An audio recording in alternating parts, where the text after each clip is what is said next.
Thank you for joining me on another episode of the MO Sessions. I'm your host, Benny Slade, and I'm here with a very elusive man. I don't have a lot of information on him. His name is Kent Gunn. He is the founder, and he runs the GGG convention out of California and now in Florida. He's been all over the world, and I'm excited to hear what he has to say about not only his cups and balls routine, which has a great reputation, but the man himself. So, Kent Gunn, thank you for joining us today. It's a real pleasure. I'm sort of honored. So I want to go to the beginning. How did you end up in the magic world? How did you get here? I have no memory of not having magic as my hobby. There's a picture of me at 6 at in a Halloween costume with a conical hat and holding a magic wand. It's always been a part of my life, and I really haven't fallen off. Though I quit for 20 years because I'm a loser. No, I didn't quit for 20 years because I'm a loser.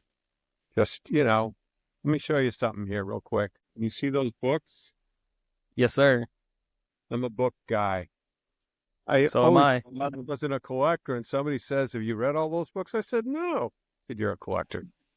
So I've always been fascinated with magic books, and early on I walked into a magic shop in Ogden, Utah, called the Fun Shop, and a guy did a couple tricks out of the Stars of Magic. I said, "Can I buy that book?"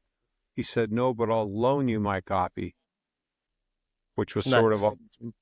I brought it back after I'd learned the 2 tricks he showed me. He said, "Oh, you can buy a copy at this magic shop." I went there, and Earl Nelson was behind the counter. I don't know if you guys know who he is, but he wrote a really cool book called Variations. It's just a great, not that much older than me. And he would hold back good books for me, and I've still got all those books. So for me, it's books and other magicians. I think That's that's awesome. true. Yeah, What's your favorite book? the Stars of Magic. Stars of Magic. I heard somewhere that Las Vegas Karma was your favorite magic book at one point, maybe? Well, it's because I probably do more stuff of Alan Ackerman's than anybody else, and he's certainly my favorite card magician. So I Nice. think the world of him. I've got to spend some time with him. I had him come out and lecture our convention. I see him at some of the small-scale geeky conventions, and he's great to little kids that want to show him stuff. He's a math professor. He's the greatest card magician I've ever seen in my life. So I enjoy Ackerman. I started in the Marlowe world, so that's certainly I a close branch. I dove into the Marlowe world pretty much head on and bought everything I could get my hands on, the magazines, the card book, all of it. And I had somebody here at the local magic club that said, "Oh, you're into Marlowe." And I was really like steeped into it. I was doing everything out of revolutionary card technique almost. And Dan Garrett, who is no longer with us, said, "Go check out Steve Reynolds, over in New Orleans. He's kind of the guy who's holding the Marlowe legacy." And I said, "Really?" He is So indeed. I checked out Steve Reynolds, and Steve Reynolds has been an incredible mentor and teacher to me. And he talks about Ackerman a lot, and he pretty much is guiding me down the rabbit path through the years of all the different branch offs that connect to Marlowe. So, Well, yeah. yeah, Yeah, I've met Steve several times, had him come lecture for me. And people always kind of dry. And I said, "No, he's really talented and he practices. You think yep. that, right, because you're a loser. He's fabulous. And he's an entertainer. Very charming, very funny." Yeah, when I went to New Orleans to go see him, he was doing stuff out of the Hammond book that you only see Hammond do in the videos. And I'm watching him do it in front of me, and it's just, I didn't realize how in depth he was on the Hammond work as well, which He's is very amazing. well read. And yeah, I love me some John. That yellow book is it's in my 10-inch shelf, as is Revolutionary Card Technique. I think everybody should have those two books in itself. I think they're amazing. Hammond stuff and blow them away. Micro Macro, one of the best card tricks ever. Mm-hmm. Absolutely. I was just reading actually in Ackerman's new books, the what is it, 2001 Reverse. and it just blew me away. Like seeing it on video it's one of those Hammond moments where you go, there has to be some sort of gimmick going on, and then you realize there's no gimmick, no I'm gimmick cards. not averse to using gimmicks. I just don't, mostly because I spent 20 years in a very crowded situation where people would snatch the deck out of my hands on a submarine. So I generally Mm.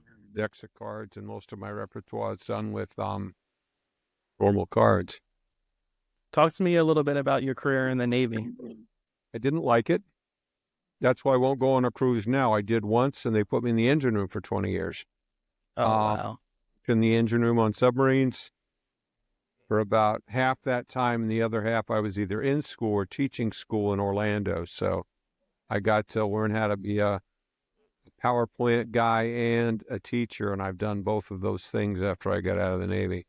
Good preparation for life after the Navy. And, both of my sons have joined. My youngest son is retired from the Army already. That's how old Oh, I am. wow. Children are retiring. Do you feel like you just kind of touched on the fact that Navy prepared you for some things? Do you feel like with the path you ended up going on in Magic, it helped? It was good because, I had a confined audience. Once you close those hatches, the spectators can't get away from you. And you're pretty much hurting for entertainment. So I always had an audience, and I had Mm-hmm. three really good students. It's something to do. Some guys pick their nose, some guys look at porn. Well, I did that too, but um the it gave me something to do. And I carried Darwin Ortiz's At the Table and a couple Rockerbaumer books and Kaufman's Coin Magic. And I worked up every Mm. scene in those books, and that just lots of time to practice. Was any of the situations kind of like, I'm assuming you're always surrounded because you're so crowded. So was there No, any like that routines that you? the last submarine I was on was 2 football fields long.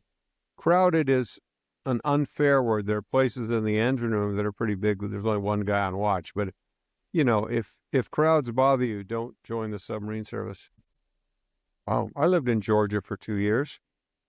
Kings Bay, there's a Fort Benning?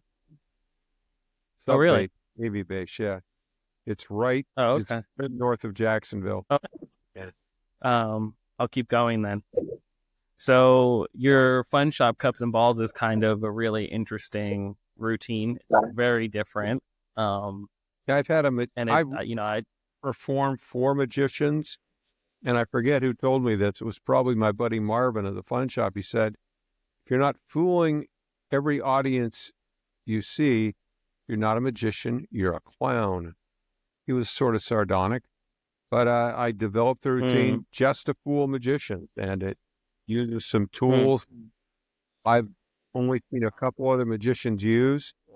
3 different colored balls, and it's not who is it?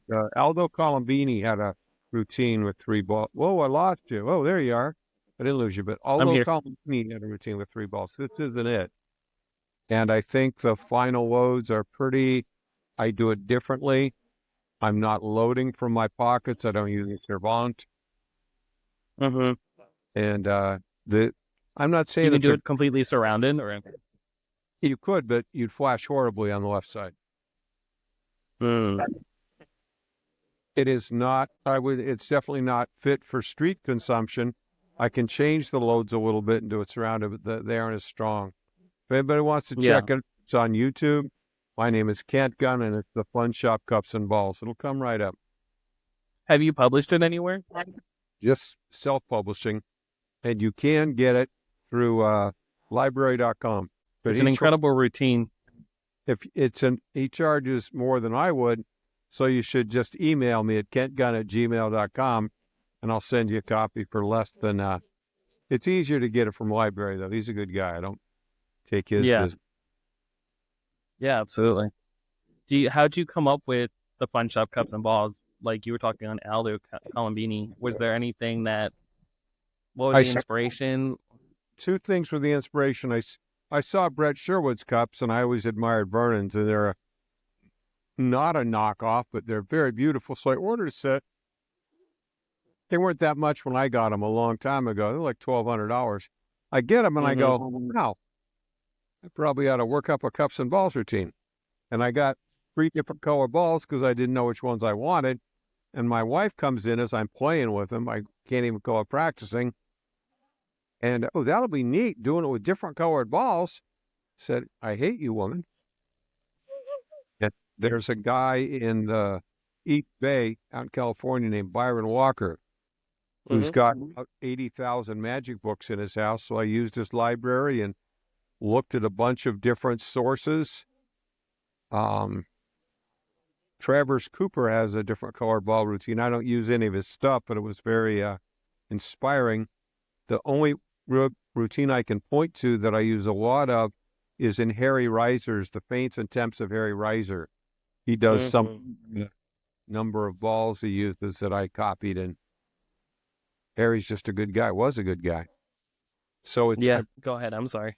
I'm rambling, but yeah, and I did it for a bunch of magicians. They say, that's cool. I've lectured on it twice. Just got through at Magic Live doing it. A couple of my buddies got me the gig. Free ticket to Magic Live in a hotel room. That's a cheap magic convention. If it wasn't for the hookers and the blow, I would have saved money. So, a great time there. Just, I don't like Vegas.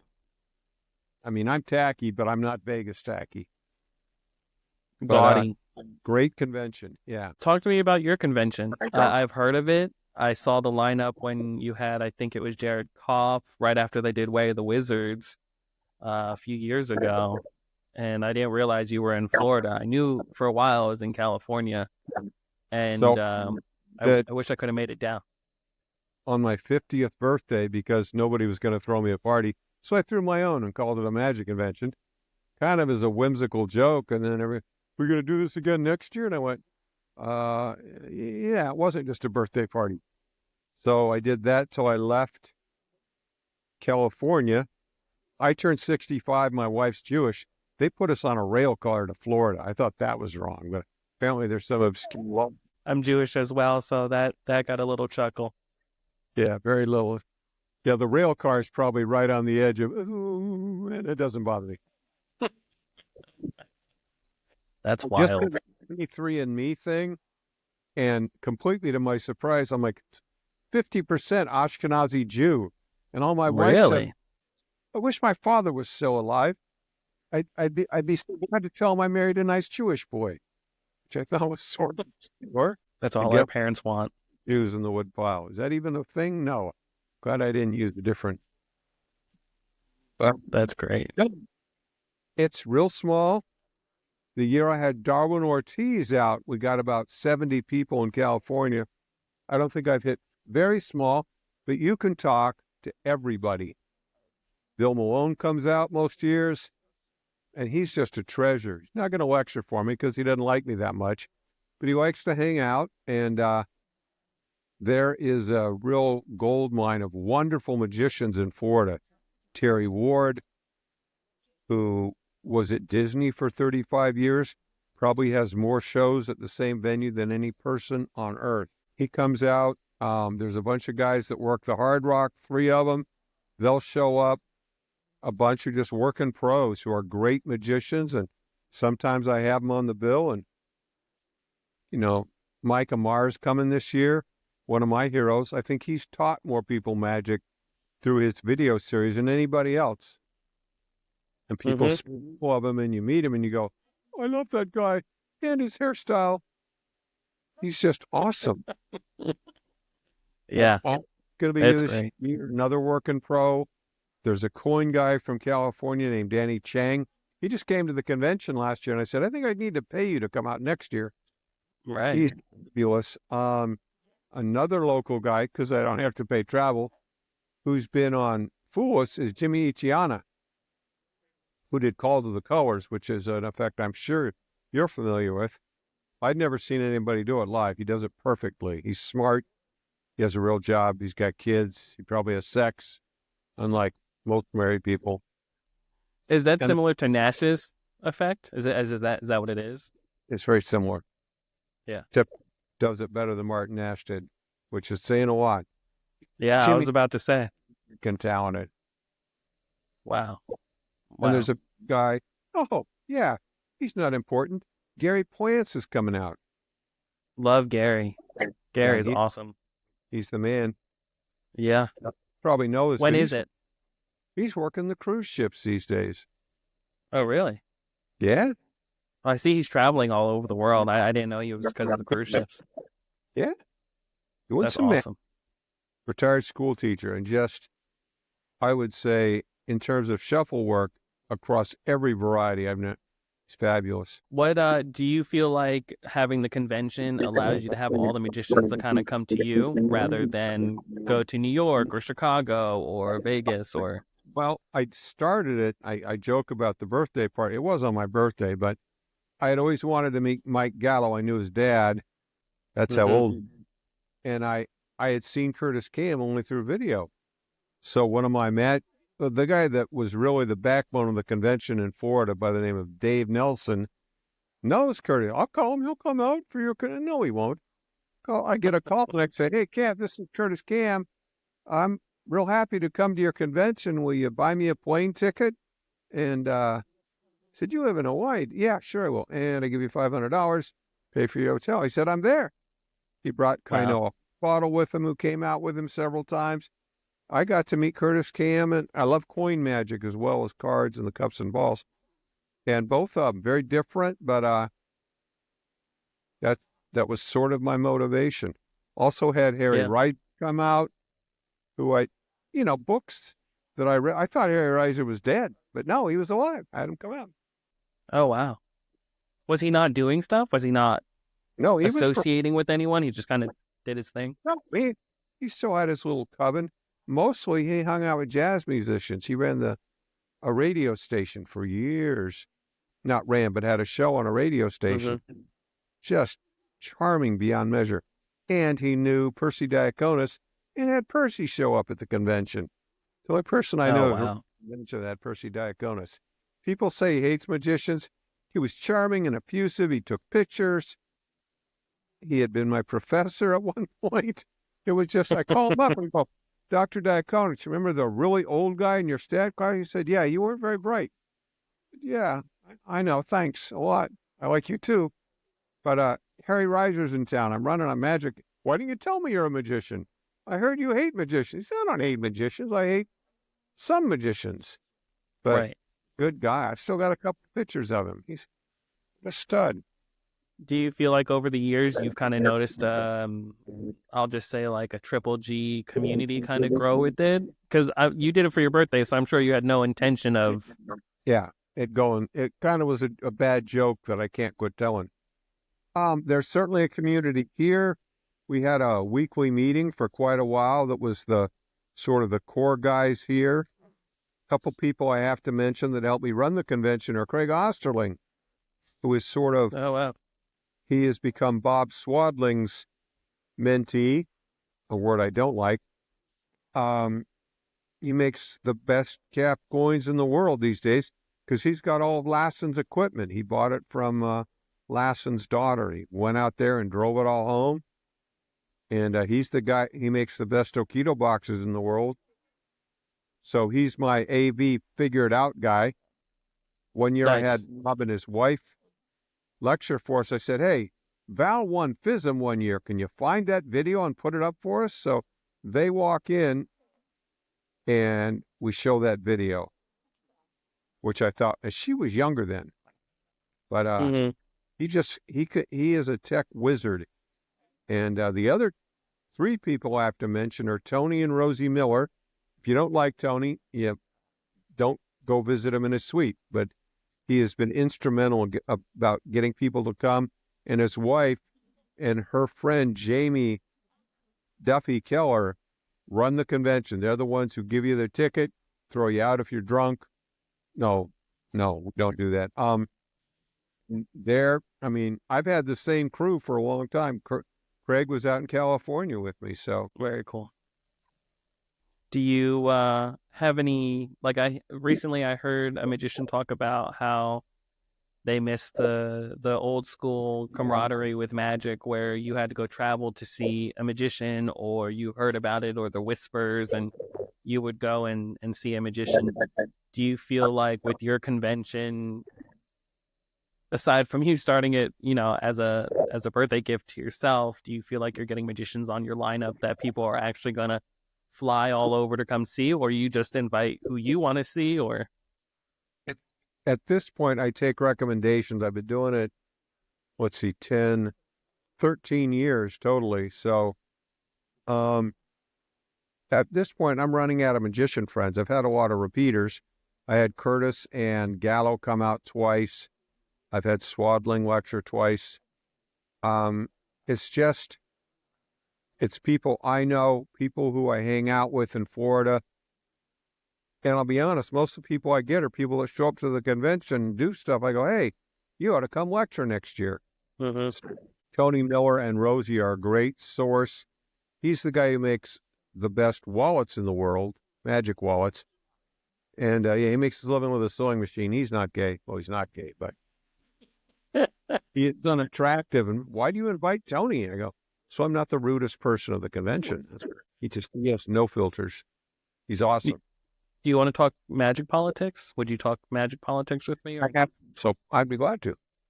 what do you think about? Well, I guess I should preface this by saying I get a lot of.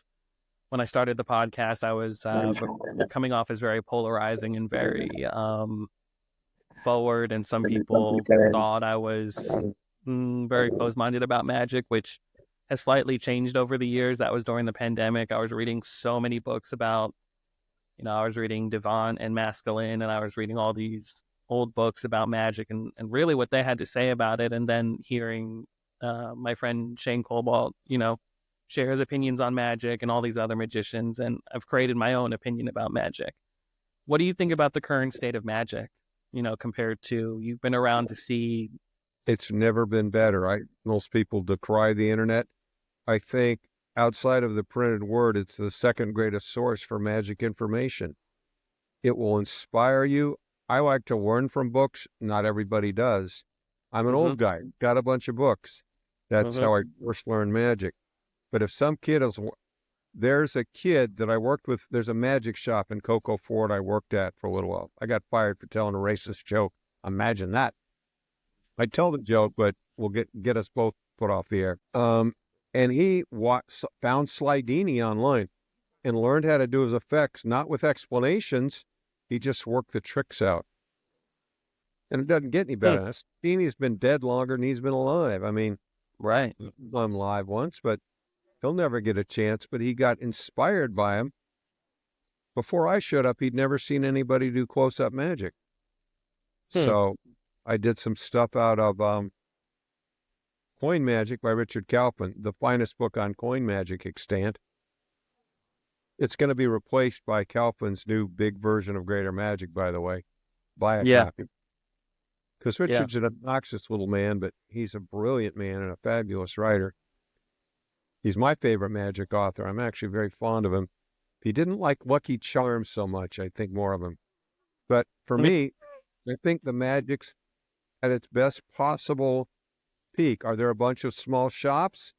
No, but there aren't a bunch of small shops of any kind anymore. So, the castle's thriving. There's a magic shop in the town next to mine. There's a magic dinner theater here. Penn and Teller Foolis is a huge factor, and a bunch of magicians have won the big TV shows. I think other than the heyday when we had Copperfield and Henning on TV at the same time, not at the same time, obviously. That'd be some really shitty scheduling. But it was just one.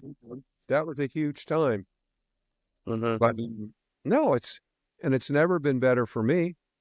The convention allowed me to meet more magicians all over the country. I don't have a big name. I got a name, but it's a little name. Kent Gunn, only 8 letters. That's okay. But I do my own stuff, or huge variations on very standard stuff. What kind of coin magic do you like? Where'd you start your journey with that? Well, like everybody else, somebody showed me how to do a French drop wrong. There's a book called Dingle, a pamphlet, Dingle's Deceptions, and he talks about a different way to do the French drop that's much better. And then I got the Bobo book, and I was very disappointed. This is going to be a game changer, and it wasn't. I think that it was a good snapshot of the 1940s, and the Milt Court stuff is fabulous. But then I got Kaufman's book, and I started doing a bunch of coin magic. Yeah. Mostly ungapped. I have my own copper silver, or not copper silver, but Okido box routine I worked up when I was a teenager. It was actually based on Sun and Moon, and I do that. Way too many coins across routines. I have a stand-up coins routine, sort of not as good as Florius, but much easier. Do you do seated close-up or standing, or almost like always like standing? I like to loom over my people. I loom so much, sometimes a Persian ass falls out of my rug or out of my hat. That's good. That's good. I do better standing. Well, I would imagine with your cups and balls routine, you would have to stand for that, right? I just prefer to work standing. I think I don't want to say it makes the magic more important, but there's some different. I think you get a better command of your audience when you're standing.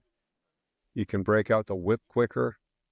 Do you feel like when you're learning cups and balls that Stars of Magic is kind of like the first exposure to that, or the Vernon Book of Magic? But I got the little orange pamphlet, which is nothing more than a reprint of the Cups and Balls pages. And I did that routine my whole time in the Navy. I called up my routine. I got out of the Navy when I got to actually hang out with other magicians, and I realized it was everybody's routine. And I quit doing it because I'm a lot of things, but I'm not every other magician. And I don't think my routine is better than Vernon's. I think Vernon's routine is fabulous. And in the right hands, like Jared Kopp or Bob White, it's just a thing of beauty. And I don't think mine compares, but mine's different. Yeah, I think that's my problem with Cups and Balls is that I'm currently working on a show, and I formatted the show to open with Cups and Balls. And I went through a full dress rehearsal with the show, and I pretty much was like watching the video back and saying to myself, this is what everybody else is fucking doing. And if you want to that's not good enough for me. Routine to key off of, look at a Mars routine in the Complete Cups and Balls. It's not very, it's the most complete book on Cups and Balls extant. And it is just fabulous. Other people to look at are Al Schneider's got more work on the Cups and Balls, varied routines, moves I've never seen anybody else do, and he's just a smart guy. Al Schneider, and I think the Amar routine is more fun. The appearance of the ball, it's more varied. And I got the idea of doing the loads, not all in one big slam at the end, but sequentially through the routine when it's easier to misdirect that idea for magicians. So a big shout out to Mike Amar for that idea of doing a load, doing a bunch of magic with 2 cups, doing a bunch of magic with 1 cup, boom, loads. Much more deceptive and much harder to backtrack. If you're one of those geeks who watches magic videos more than once, I'm not. Are you part of the... Go ahead, I'm sorry. No, you're fine. Are you part of the Arnaud's video collection on Facebook, the group? The what collection? Probably not. So it's I don't know where this guy got these videos, but he's found all these video VHSs from, I guess, the 70s, 80s and forward. And he digitized them and posted clips in this private group. And one of the ones I saw on there was Johnny Thompson now on a Japanese television show, and he does the Cups and Balls. He opens with the Cups and Balls. And the only other person I've seen do it that way is a magician out of Korea, Ed Kwan, and he opens it up by handing out the cup to the audience member and having them put their finger on it and doing it that I haven't seen it. Nobody does it that way. I throw mine in the air as a sort if they try to backtrack it. No, he showed me those cups empty at the beginning, but most of it makes the collectors twitch because they're Sherwood silver cup. Drop it. Don't drop it. And I've dropped them. You take them to a silversmith and they bang them out. It's okay. Yeah. Yeah. Even you could take it to a music store too that has brass instruments and they can do it as Absolutely. well. What do you you said you had somebody who was a little bit younger that you were teaching or kind of I think mentor? I mean, I showed him how to do stuff. I wouldn't consider myself a mentor or anything. Nobody wants to be my student. But yeah, his name is Justin, and he's very talented. He's probably got more time on stage at 23 than most magicians who are 50. He works or worked with Dr. Dan the Magic Man, a local children's magician who runs the magic shop in town. He's very charming magician, does only children's shows. He's on the library circuit. He does all the elementary schools in the county. And Justin's been his assistant and magician when he couldn't perform, probably for 5-10 years.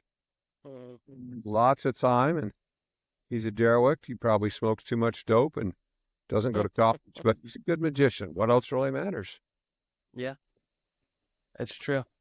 Well, what's your advice for young magicians getting into magic who might be listening to this and they came across it randomly? Where do they start? Or girls. Put the cards down. Talk to them. You're either going to be stuck with it. Other than my children, I don't give a lot of advice, except maybe on technique. Watch stuff on YouTube that you like. And I think everybody ought to know the source of their magic tricks. I think knowing that history helps you. And most of the good magic in books. So Vernon always recommended the Hoffman books. Yeah, take that tarbell set and throw in the garbage. That's my advice. You don't like tarbell? I love the illustrations. I love it for the time period. I think most of the stuff is a little underdeveloped. I think he was cranking stuff out for a correspondence course. I have a set. That's why I only bought 1 through 4. There you go. Actually, there's some really good stuff in 7. There's a couple of David Roth tricks in there that Lorraine included. That's okay. But Lorraine was probably a better overall author than Harlan Tarbell. I'd rather read Expert Card Technique. That was my very first magic book I got, and it was gifted to me by my grandparents. And I was like 8 or 9 when I got it, and I had no idea. I learned Birds of a Feather. Awesome. And just did that for years. And little did I know that there was an expanded version with Vernon and Daly in it as well. Yeah, my all backs routine comes from that 3rd edition of Expert Card Technique. I completely changed it because I'm not as good as Vernon, but it's a great effect. And I think that's also on my YouTube channel. You can look that up. I call it hypnosis. I pretend to hypnotize the audience because I don't know, my patterns generally, if not avant-garde, at least really weird. Yeah. I recently saw Steve Reynolds put out a new, I guess it's a booklet with companion videos to it. He has his all bags routine, which I saw he was workshopping it at the time, but he pretty much had it all put together when I saw him a few years ago. And he finally is putting it out. And I think that's one of the best all backs routine in a while that I've seen. That makes sense.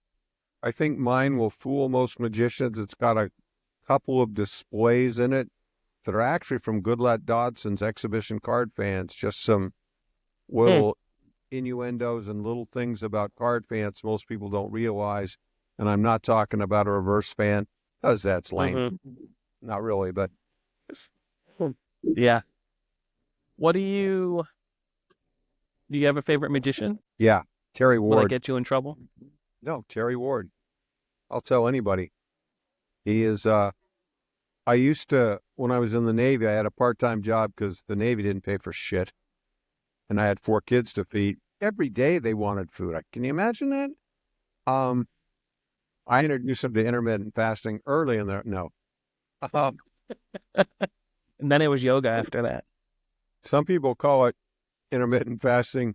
I called it, we're out of fucking breakfast cereal.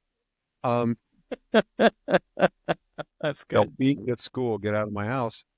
But I worked at the works fixing video games and penny presses for one of the vendors, and I had the ability and had to work on the machines in the park Terry worked at. I probably seen his show 100 times. Wow. Never. He was a theater major and graduated. You know, he was one of the few equity actors at Disney, and he's just better trained, rehearsed, and he's done the same stuff for a long time, and it's flawless. That's awesome. What if you were to pick a magician from the past that you could sit down with for 24 hours, maybe not even that long, a few hours, who would it be and what would you talk about with them? Probably Tony Slade. It was the best magic session I ever had. I paid, I think, $80 to get a lesson for him, and that was going to be 3 hours. So he did what do you want to learn? I don't want to learn anything. I have your books. Just do magic. And he did magic for 3 solid hours. He was charming. You sat down with him? Absolutely. In his hotel room. And I've never had a more magical experience. Been fooled, charmed. People says he baits people and he's confrontational, and there was nothing confrontational about him. Just charming. And he was skinny. I like skinny people. I would debate that. I would debate those comments about Slade. I think he's one of the greatest magicians to live. Oh, yeah. He certainly revolutionized close-up magic, and Vernon stole from him. And you got to respect anybody that Vernon's willing to steal from. Yeah, that's true. That's true. Yeah, I could listen to a cop kind of talk about Vernon for hours. I mean, he'll go on for hours about it, but his thinking on Vernon, I think, is spot on. Put out, that's all the Vernon I need. That's a fabulous setup. It's just wonderful. Mm-hmm. I haven't seen all of them, but I've seen most of them.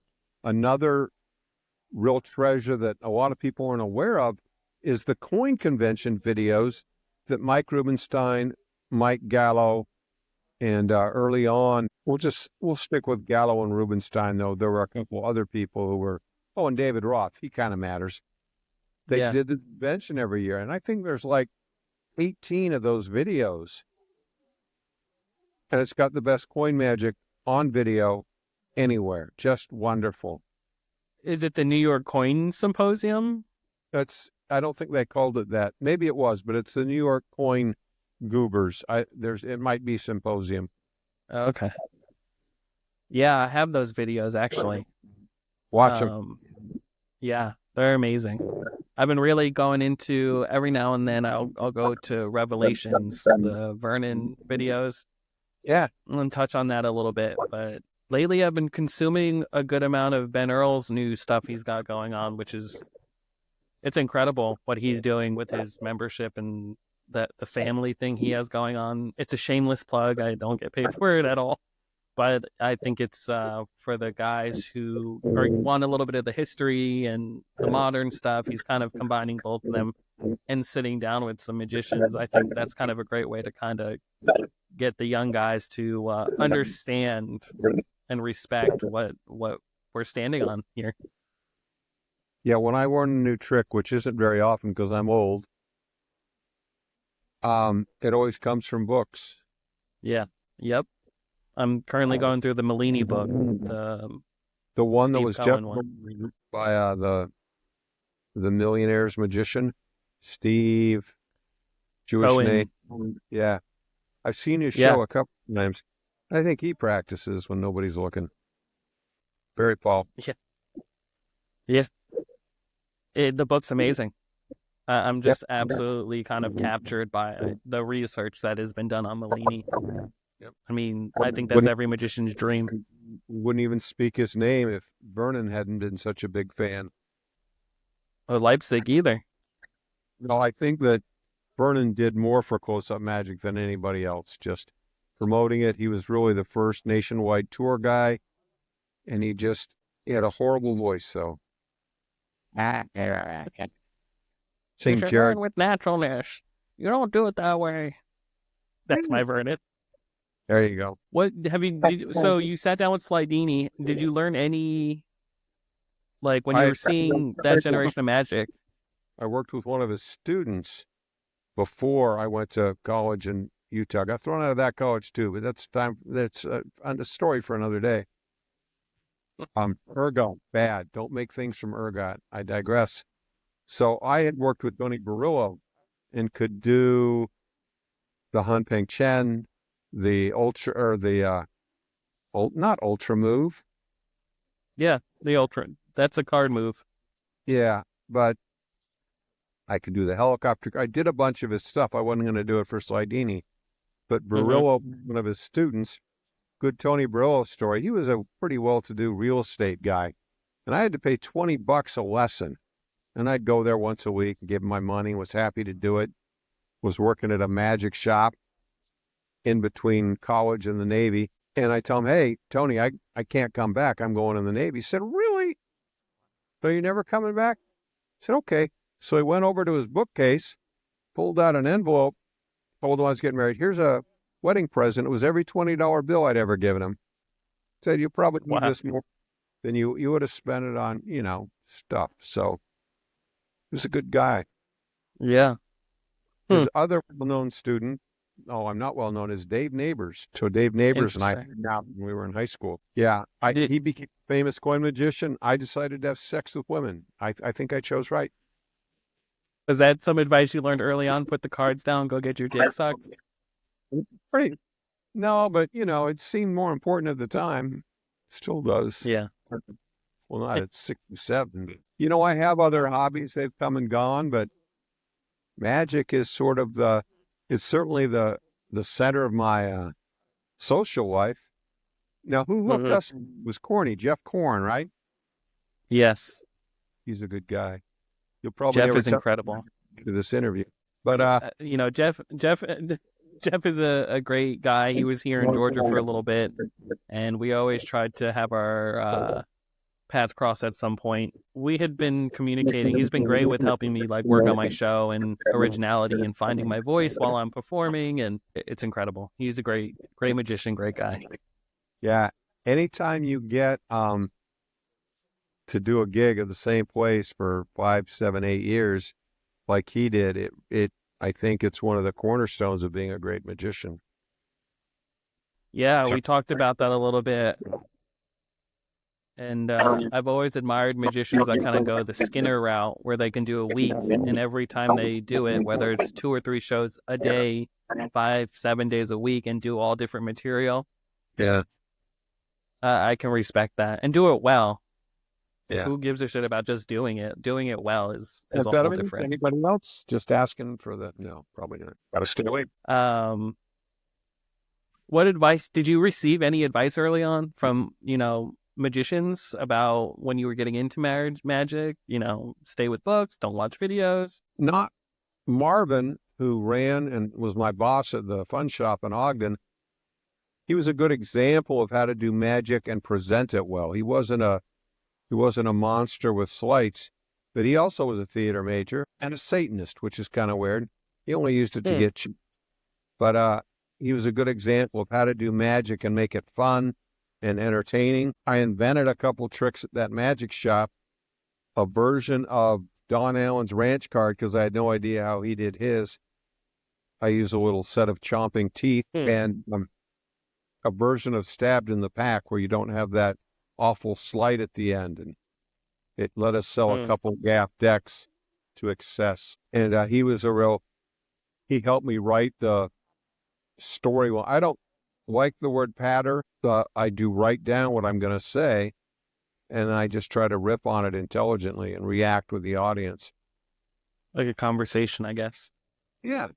Or more a shouting match, but in my case. But yeah, I think I think that I got some good advice from Eugene Berger. Sounds trivial, but he said, I want you to watch some of him do the same trick twice. He did it. And the second time, he just reached out and lightly touched the woman on her arm, very genteel, and he got a much stronger reaction. He said, physical contact done subtly is a great bonding tool. And he was just a smart guy. He didn't do Yeah. knuckle busting stuff, but he was a fabulous magician, and he had that aura. Yeah.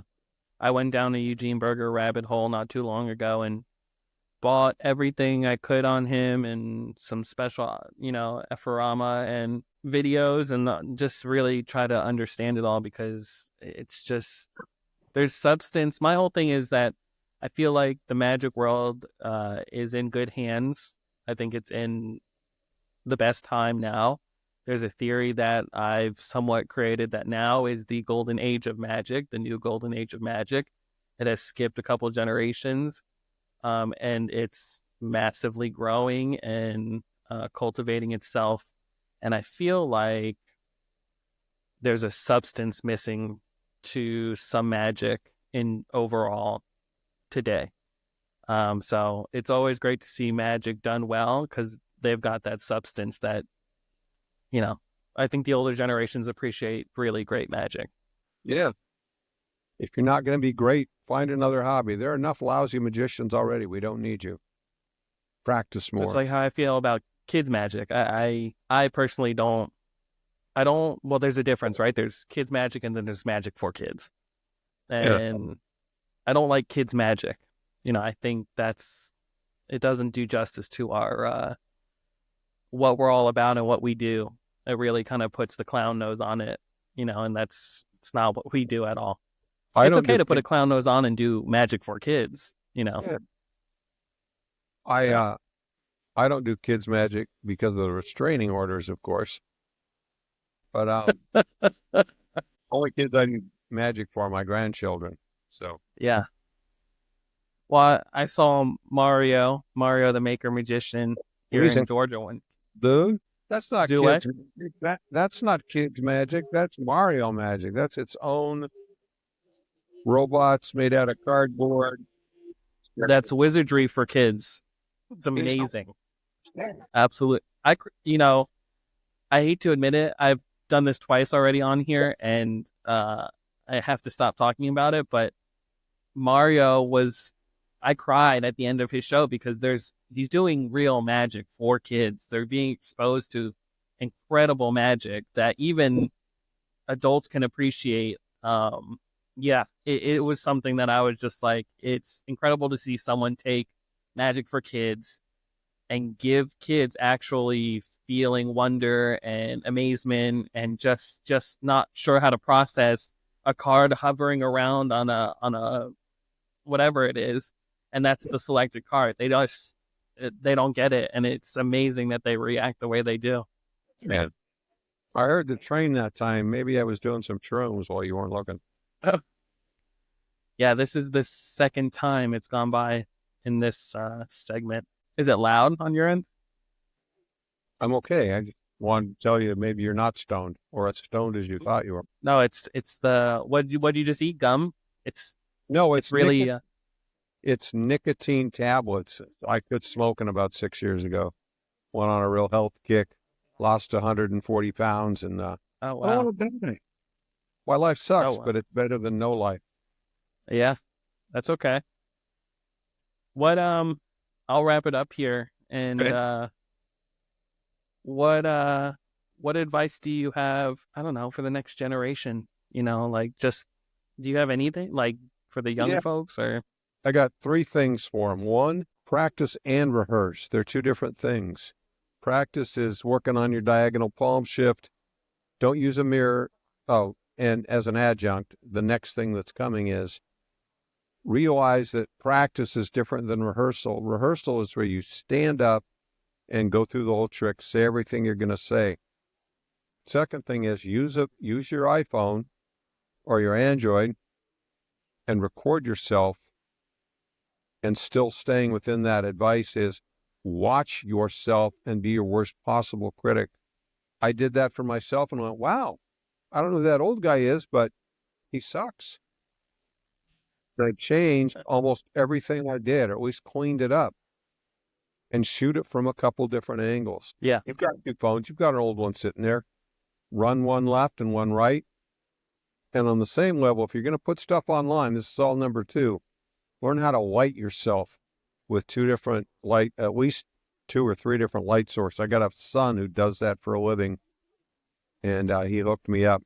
I was all set up with my ring light and my 1,500 watts, but that computer doesn't work. Lights I can do, apparently computers I can't. And the third thing is perform for real people. Perform for real people. Magicians will give you feedback that is at least 50% pure horse shit. Mm-hmm. Perform for real people. And, I don't know who said that he used to put a tape recorder in the bathroom where he was performing and hear what people had to say about the show and try to get their feedback. Mm-hmm. So, Interesting.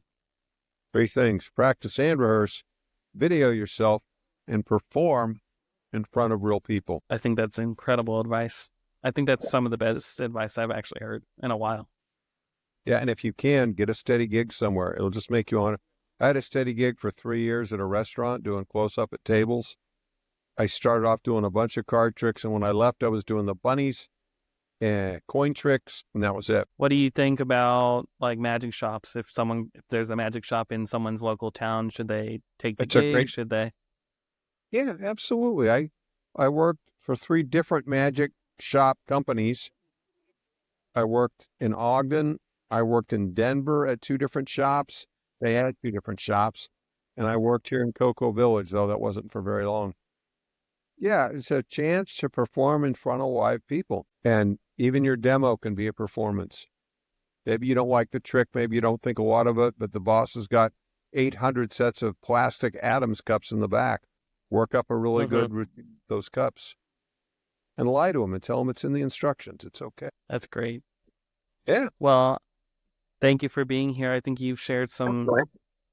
great stories about your journey and you and your career in magic. And tell us again where people can, if they want to come to your convention, where it's at. And Sure. I'll put the link in the show notes too. It's in Orlando, Florida, at the Buena Vista Holiday Inn. And if you go to goldengategathering.com, it'll even list all the performers. Although I'm pretty sure I mentioned all 5 of them this year. It's small. We have a show that all the performers, and I got a kid who makes his living as a magician, and sometimes he's in the show just because he's a good guy. His name's Steve Nelson, really talented performer. And he swears more than I do, so I love him. I do a lot of kid shows. And we just have a good time. The main thing is, for me, it's not the lectures. We'll session all night. I try to stay up, but I run out of steam about 2 a.m. and I still It's drive pretty home. late. Yeah, especially if you're a really old man. And, we just hang out and have a good time and tell stories and do card tricks. There is a level of camaraderie I've only seen at 2 other conventions, the 52 in Buffalo, which gave me the idea to start my convention, really. And then Lance Pierce, who I had come lecture for me the next year, he starts the Pebble Convention. I say he stole my idea, but since it was already stolen, it's okay. And Lance's and about the same size, 40, maybe 50 people. I understand the second deal conventions were very much like that. Small Mm-hmm. group. And not everybody is a, finger slamming guy. We got old guys like me who are well past their prime, but they enjoy it and they'll bust out a trick that'll fool the shit out of you. So it's That's okay. awesome. Yeah. It sounds like a good time to me. I was looking at it the other day, and if I can make it down, I will. Yeah, do it. What town are you in? I'm right outside of Atlanta, like in Georgia. Yeah, you're probably 4 hours from the house or from the Yeah, convention. yeah, absolutely. Come on down, and if you don't, go to Tricks. I hear that's a good time too. Yeah, Tricks just took place. I heard it was a good time. We're just now seeing the photos and all the stuff from the convention. I don't go But because we supply the hookers. You don't need to bring your tricks where I come from. So part of your me. that's a great way to end. I love that. Well, Ken, thank you for sitting That's down great. with me and chatting. And we got through my technical inabilities and probably put myself in the worst possible light, and that's okay because I don't look any better well lit. All right, Benny, had a great time. I appreciate you taking the time. Let me talk about my convention. You have a great day, brother. You too. Thank you. All right. Bye-bye.